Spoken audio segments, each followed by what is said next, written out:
This week's Parshas Ki-Tisa, I'd like to share with you something beautiful from the Rebbe's father, Rabbi Yitzchok Zatzal. The Gemara in Krisus, Dubov with Beis, learns concerning this week's the mitzvah for this week's Parsha of Ketores, which we say every morning, Pitum ha-Ketores Ketzat. And the Gemara learns like this. It says, Kach l'chos Samim, you should take spices. Samim is plural too. Then it says specifically Notov, ושחלת, וחלבנה. That's 3, so we have already 5 now. Then it says again Samim, spices. The Gemara learns out that means the plural double from the 5 that we mentioned earlier, which is now we have 10 in total. And then Ulavoina Zako.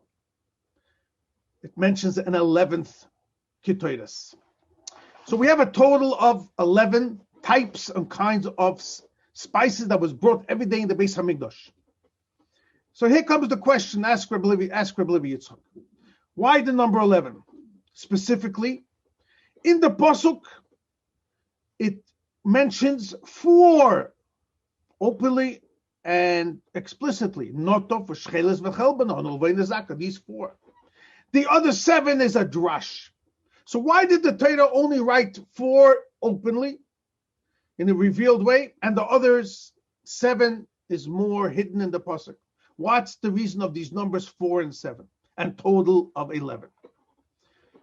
Brings Rabbi Yitzchok that in Kabbalah, the Arizal explains, when the Yidden would bring the Ketores every single day, this was a shield from 11 unwishful powers of Klipa. And they're all hinted, explains Rabbi Yitzchok, in the end of Parshas Vayishlach, where it speaks about the kings of Edom, of Esav. Esav is that evil power that wants to get into the Yidden. And if you look over there in the Psukim, it says that there were 7 kings of Malchi Edom, which are called in the Kabbalistic language and the Chassidus Melochem of Toyu, Malkei de Toyu. Yidden were given the job, or the Bnei Yankiv, to fix up the world, Olam HaTikun. Loilu Toyu Bara, the world was not created for Toyu.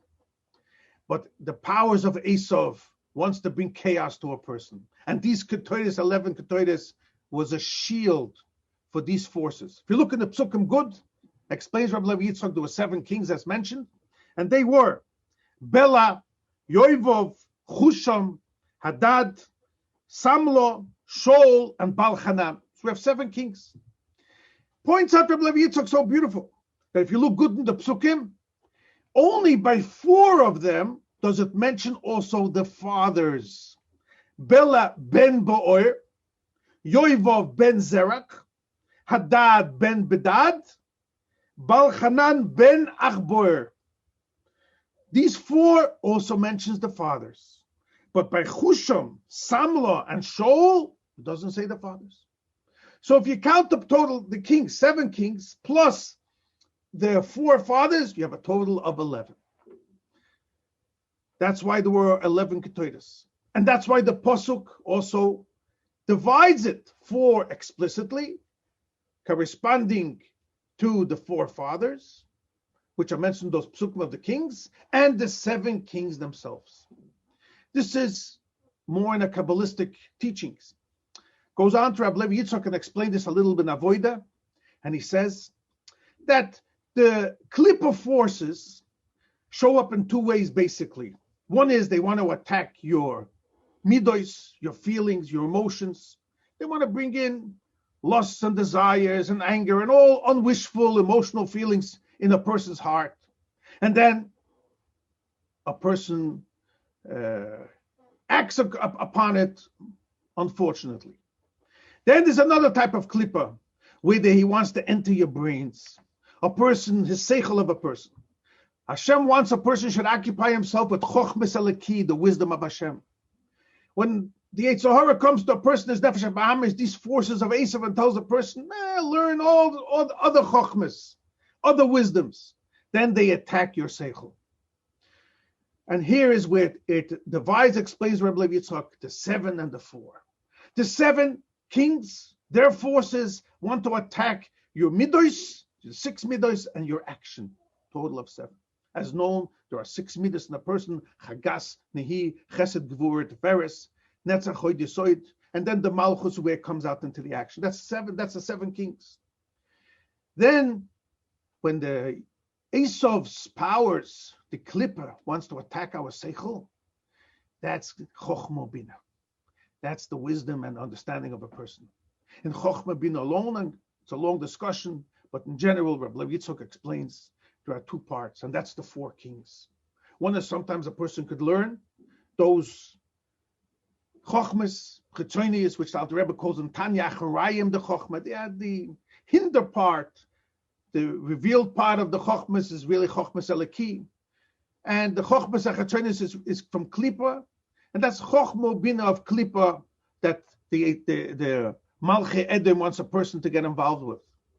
Sometimes a person could learn those chokhmas, and it could stay in his mind and doesn't affect his nature. He's still a good Jew, he's still a Yerushalayim, and he's an observant Jew, but he occupies his mind. It's not proper what Hashem wants, but at least it doesn't affect his conduct. A lower level is where the chokhmah bina of this klipa also affects already his feelings and his action, and that's a stronger type of klipa. So in seichel alone, there are 4 parts. There's the chokhmah bina where it stays just in your head, you have it there, it's still klipa, and then there's the lower level where the chokhmah bina come and affect you. So in total, we have now the 11. We have the 4 parts where it shows up in your mind. This klipper wants you to be involved in other chokhmas. And the 7 kings correspond to the emotional feelings and the action.